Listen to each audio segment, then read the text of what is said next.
It's Monday, August 19, 2019, and this is Globespan 24x7 News. My name is Samuel Suknaden, coming to you live from Georgetown, Guyana. Here are the major headlines for today.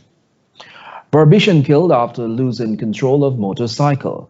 Tullow oil find good for Guyana, says British diplomat. JAGDEO and Jordan clash over public servants' wage increase. Guyana records 3% increase in rice production. And Virgin Atlantic denies Guyana flights rumor. We begin tonight's newscast by telling you that a Berbice man was last evening pronounced dead on arrival at the Fort Wellington Public Hospital after he lost control of his motorcycle on the number 42 Village Public Road on the west coast of Berbice. Shakima Day has that story. 24-year-old Lachman Hansrach, a graphic designer of Lot 116 Bath Settlement on the west coast of Berbice, was returning home from a horse racing activity on Sunday evening when he lost control of his motorbike CJ 5154 and met his demise. Reports indicate that the young man was proceeding at a fast rate when he lost control and crashed into a pedestrian before falling on the roadway. According to the young man's cousin, Bridge Paul Hansrach, they received word of the accident and rushed to Fort Wellington Hospital, where they were informed that he passed. From the information that we have from the police, is that he fell with the bike, and the bike skated about 150 feet away from him, and the bike hit into a car, and he suffered a head injury, and the police take him to the hospital with somebody else, and when they come home to his brother and brother reached the hospital, he was already dead. When was the last time you saw him and he told you he was going? And he was going to the HUGH with about 1 p.m. yesterday. Police right by the HUGH area, they come with an ex-African fella. They picked him up and went to the hospital. Hansrach was described as a talented but quiet person who worked hard to care for his family. A quiet spoken person, he doesn't really talk much. Just go to the company, friends and lime and just drink one beer and everything. The pedestrian was rushed to the hospital where she was treated for minor injuries and discharged. Reporting for Globespan 24x7 News, Shakima Day. Thanks, Shakima. Despite the ongoing dispute over the oil contract signed between Guyana and UK-based oil company Tullow Oil, which just last week made a huge discovery, British High Commissioner to Guyana Greg Quinn is of the opinion that the discovery is good for Guyana. More in this report. Contract terms are for Tullow and the government to sort out, and I'm not going to get into that discussion. It's a commercial contract. It's not a contract that I've been involved in. Have you seen how thick it is? I certainly haven't read it. That was British High Commissioner to Guyana Greg Quinn addressing the media this morning. The British diplomat stayed clear from commenting on the terms of the contract between government and the oil company. I think from my point of view, the Tullow find last week is good for Guyana for two simple reasons. One, it demonstrates that there is oil outside of the Exxon block, so this isn't just about Starbrook, it's far bigger than that. And secondly, it brings in a whole new set of companies, a whole new set of countries, and a whole new set of operators. And the more operators and countries and companies you have involved in the oil fields, the better. It has been revealed that the production sharing agreement governing the Oranjuk block that Guyana agreed to collect a 1% royalty. In addition to that, Guyana agreed to have the operators of the block recover the paid royalty. Following its discovery of oil, Tullow Oil announced that it will shift operations from its Trinidad base to local shores. Shares in Tullow Oil jumped 17% after it made what analysts described as a potentially transformational discovery in Guyana that could yield more than 100 million barrels of oil. Tullow will shortly drill a second well in the same area in Guyana as the Death Row well, the results of which are expected towards the end of next month. It is also planning for the exploration work. For Globespan 24x7 News, I'm Samuel Suknaden. Virgin Atlantic is being widely reported to be looking to start direct flights from London to Georgetown, Guyana, as soon as 2020. The Guyana government says it has held talks with senior members of the Virgin Atlantic team and that the carrier is keen to add Guyana to its route network soon. However, the airline told simpleflying.com, and I quote, "There's no truth in this, I'm afraid. We are always reviewing our route network, but we currently have no plans to launch flights to Guyana," end quote. Originally reported by the Jamaica Observer, this weekend the Virgin Atlantic rumor has been widely reiterated by other outlets, including Barbados Today and Kappa. While Virgin is denying thinking about a Guyana service, the government reportedly started the widespread rumor. Speaking to the Jamaica Observer, Public Infrastructure Minister David Patterson said, and I quote, "They were on a Skype call to myself and Minister of Finance on them coming here. This was the director of the airline with oversight for the routes. He was going into a meeting and he would like to know what is Guyana's position, saying he would like to put Guyana on their route for 2020, end quote. Virgin already flies to Barbados and other Caribbean destinations, but Guyana would be something completely new. In fact, it would likely have the route all to itself, as no other European airline offers a direct connection. Opposition leader JAGDEO is questioning the government's commitment to public servants, particularly teachers, after Finance Minister Winston Jordan said public servants can look forward to their yearly salary increases. This comes on the heels of Jordan committing to increases of wages for 2019 and 2020. Kibney Jordan filed this report. The finance minister said there are two high-level committees currently in talks with the two main unions about salary increases for public servants. But let's say you don't want me to do that because we're in discussions with the unions at the moment, and you know my head will be chewed off immediately if I were to go down that road. So, no, I'm not working on anything. I'm not even part of the negotiations. There are two high-level committees that are engaging the two main unions, and we trust that they will be able to advance the negotiations to such a stage that we're ready to make a payout. Jordan further stated that public servants can expect a big increase in 2019 and an even bigger one in 2020. Opposition leader JAGDEO, however, claims that the government has a poor track record in wage increases and workers' benefits. Meanwhile, at a recent press conference, Jordan noted that the coalition government has implemented a 62% increase in public servants' salaries in 3.5 years, the same amount that took the opposition 9 years to achieve. For Globespan 24x7 News, I am Kibney Jordan. Thanks, Kibney. The economic growth posted for the first half of 2019 was slower than the corresponding period last year. Given the sluggish growth, the growth rate for the entire 2019 was adjusted downwards, says former government minister and presidential candidate for the PPPC, Irfan Ali. More in this story.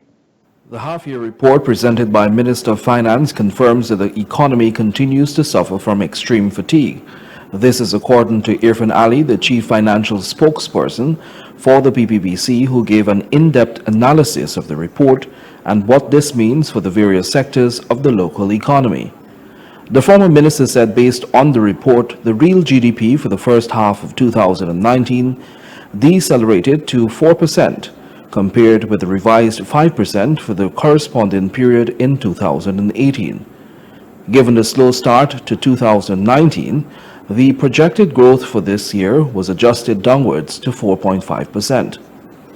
Thus, Ali noted that the growth rate of the economy for the first half is not only lower than the corresponding period 1 year ago, but will contribute to economic growth that is below the level projected for 2019. Open quote. These outturns point to an economy that is struggling and consistently underperforming rather than one that is strong and improving, he added, end quote. The consistent underperformance of the economy is also highlighted by the average half-year growth of 2.9% recorded under the APNU government during the period of 2015 to 2019, compared with 4.2% during the last 5 years when the PPPC was in office, between 2011 and 2014. The PPPC presidential candidate said while the Finance Minister Winston Jordan attempted to paint a rosy picture concerning the performance of the economy for the remainder of the year, The report shows that there will be a decline in the export revenue for bauxite, sugar, and timber. This decline in export revenue, coupled with anticipated increase in exports, will result in a balance of payment deficit instead of a budgeted surplus. Ali noted that the increase in non-performing loans also suggests that the economy is ailing. For Globespan 24x7 News, I'm Samuel Suknandan. Meanwhile, rice production from the first crop of 2019 is reported to be 3.4% higher than the recorded figure for the first crop of 2018. This information was revealed in the Ministry of Finance's mid-year report on the agriculture sector. The report showed that the expansion and diversification of the agricultural sector have seen considerable progress in expansion. This is especially true for non-traditional agriculture produce and value-added production. Rice production specifically has benefited exponentially from the work of the Ghana Rice Development Board, GRDB, which has resolved many of the challenges faced by rice farmers in the field. This helped in not only retaining yield and production levels, but resulted in the aforementioned marked increase for the first crop this year, despite challenges with paddy bugs. While production levels of the traditional crops such as rice have shown improvement, the effort to expand non-traditional crops was advanced through land clearing and on-farm development in Ithaca, Mocha, Buxton, and Triumph. This has resulted in more than 150 acres of land in these communities being brought under cultivation, employing 156 farmers. These farmers received planting materials for their crop production and are benefiting from full-time agricultural extension services. The Working People's Alliance says it intends to continue supporting the coalition government despite their shortcomings over the past 3.5 years. More from Shakima Day. The Working People's Alliance believes the coalition government remains a better option for Guyana despite shortcomings made previously. This is according to WPA Executive Dr. David Hines, who highlighted that the party will continue to fully support the government, but will ensure that it delivers on promises made to the Guyanese people. Speaking on some of the coalition government's shortcomings, Hines said that they failed to make good on one of its main campaign promises, punishing criminal elements associated with the former government. Punishment to the elements associated with the past government for corruption during the PPP's tenure. The government spent millions of dollars on the audits, and so they have evidence before them. They had evidence before them to move on some of the more outrageous forms of corruption, and they have not done so. When asked why the WPA continues to support the current government, Dr. Hines explained that despite its mistakes, the coalition government has done great things for Guyana, and this will give them an edge in the upcoming general elections. We feel that above and beyond these shortcomings, that there are certain very big things that the government has succeeded in doing. And the first thing we want to draw attention to is the fact that this has been the first government in the history of Guyana, pre-independence and post-independence, that has not gunned down political opponents. We have not had any political assassinations under the watch of this government. We have not had opposition figures being thrown in jail for treason and other trumped-up charge. Hines mentioned that the WPA hopes to play a more active role in the decision-making process in government to the betterment of Guyana. Reporting for Globespan 24x7 News, Shakima Day. Meanwhile, Foreign Affairs Minister Dr. Karen Cummings challenged Berbicians to hold their regional and neighborhood democratic councils accountable for their actions, as they are responsible for the development of communities and the region collectively. This comment comes after reports and visible evidence of damaged roads and bridges that are in dire need of repairs, along with complaints of non-representation from the opposition-led municipalities. More in this report. So I'm challenging you to be a little more proactive, comrades, rather than reactive. All right? So I'm going to check the roads. I'm sorry I didn't come here, as I said before, I should have been a shield stung rather than here. So I'm going to check the roads that the NEC is doing, the roads that the RDC is doing and the roads that are scheduled for Minister of Infrastructure to do. I don't have it here to let you know. But monies are being spent, and we certainly don't want to carry back money to consolidated fund. We want the money to be spent in the communities. All right? Foreign Minister Dr. Karen Cummings at a ministerial outreach in Berbice on August 18. Cummings told residents to visit their NDC to get materials to have the bridge outside their primary school repaired as school reopens in a few weeks. They were charged with the responsibility of getting the repairs done in another 2 weeks. Minister doesn't have to come in here. Look at this bridge there.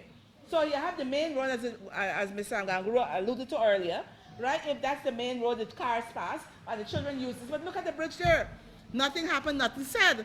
And we want to do prevention rather than when something happens, then you're trying to hasten and cure. All right? So I'm challenging you, the community. Let me see how good you are. That's a start to ensure that that bridge is repaired in another 2 weeks' time. They were encouraged to be proactive instead of reactive and to get involved in their community's development. Many residents in pockets across the country have complained at most outreaches in the past of their NDCs not properly representing them, resulting in underdevelopment of their communities. For Globespan 24x7 News, I am Kippany Jordan. Thanks, Kippany.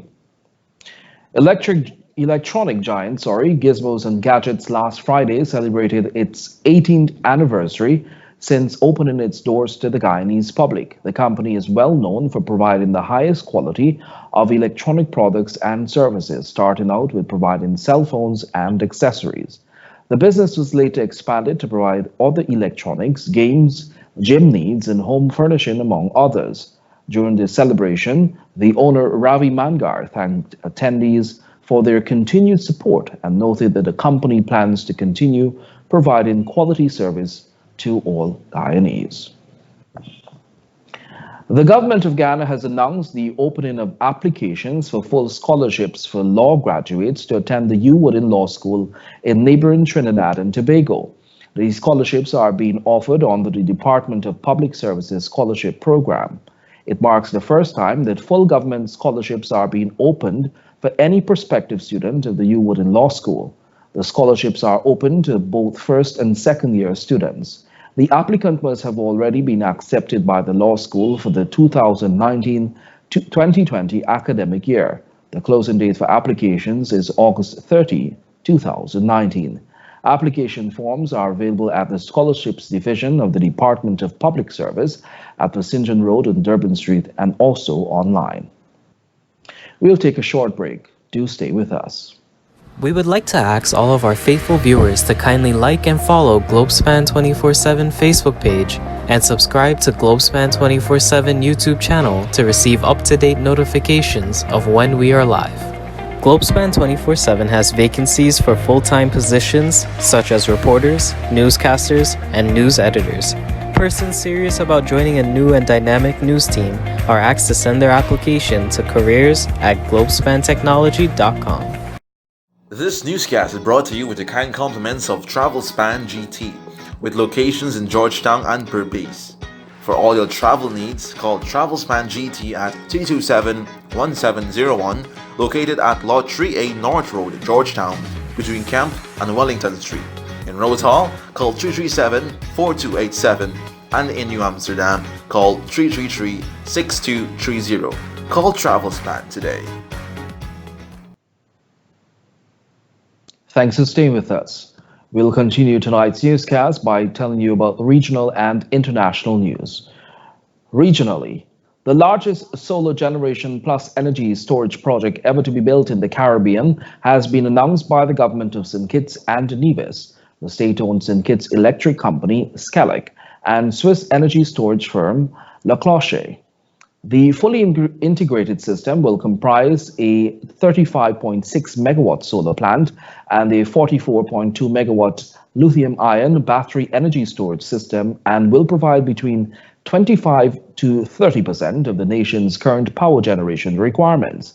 Solar and storage plant for Caribbean islands. SCELEC and La Cloche have entered into a 20-year power purchase agreement to ensure the residents of the Caribbean Twin Island Federation are provided with a reliable, clean energy coupled with fixed cost savings compared to the current diesel-generated power system. These savings will result in the project being fully paid for over the 20-year agreement, with zero costs being covered by the customer. The project will be housed by government land in the Basseterre Valley under a lease between the government of St. Kitts and Nevis and the project company. Internationally, a 21-year-old woman in El Salvador whose baby was found dead in the toilet where she gave birth has been cleared during a retrial. Evelyn Hernandez had always maintained that she was innocent, saying that she did not know she was pregnant and lost consciousness during the birth. Prosecutors had asked for a prison sentence of 40 years. Her case has been closely watched in El Salvador and abroad, with women's rights activists demanded she be acquitted. El Salvador has one of the strictest anti-abortion laws in the world. Abortion is illegal in all circumstances, and those found guilty face between 2 and 8 years in jail. But in many cases, including the one against Hernandez, the charge is changed to one of aggravated homicide, which carries a minimum sentence of 30 years. Hernandez's case was the first of its kind in El Salvador, in which a full retrial had been ordered. Previously, women accused of aborting their babies has had their sentences commuted after their 30-year jail terms were deemed disproportionate and immoral, but their verdicts were never overturned. We'll now take a look at what's happening in sport. Despite heavy rainfall during the morning across the Berbice region, the Rising Sun Turf Club fans were thrilled when Apado rode Lucky Star to victory in the 13th annual Guyana Cup main event. Stormbird came in second position and pocketed $1 million, while Settling Star, third, and Simple Slide, fourth, rounded out the top four. Kevin Paul was the judge champion jockey of the 8-race event. In the 1400-meter A Forester Lumberyard L-Class Cup was the fourth race of the day. Stormbird dominated, while Pikachu came in second and Released the Heat third in that event. In race number 5, the Superbet L-Class Cup, Colin Elcock's Fresh Dancer won the 1400-meter race, while Secret Flyer placed second, Silver Charm third, and Amazon Warrior rode in fourth. More than 7,000 were in attendance, including Prime Minister Moses Nagamutu, Opposition Leader Barra Jagdeo, along with government and opposition officials. England have named an unchanged squad for the third Ashes test against Australia at Headingley on Thursday. James Anderson is making progress with his calf injury and will play for Lancashire second 11 in a 3-day match beginning on Tuesday. England say the 37-year-old will be assessed on an ongoing basis. The two sides drew the second test at Lord's on Sunday, although Ashes holders Australia were given a scare by the England bowlers. Anderson, who is England's leading test wicket taker, aggravated his calf injury during the first test, which Australia went on to win. There is a longer gap, between the third test, which ends on August 26, and the fourth at Old Trafford beginning on September 4, which will give Anderson time to test his fitness. And that has brought us to the end of today's news. Before we go, here's a recap of our major headlines. BERBICIAN killed after losing control of motorcycle. Tallow oil find good for Guyana, says British diplomat. JAGDEO and Jordan clash over public servants' wage increase. Guyana records 3% increase in rice production. And Virgin Atlantic denies Guyana flights rumor. Thanks for watching Globespan 24x7 News. On behalf of myself, Samuel Suknandan, the news and technical team, until next time, do have a pleasant evening.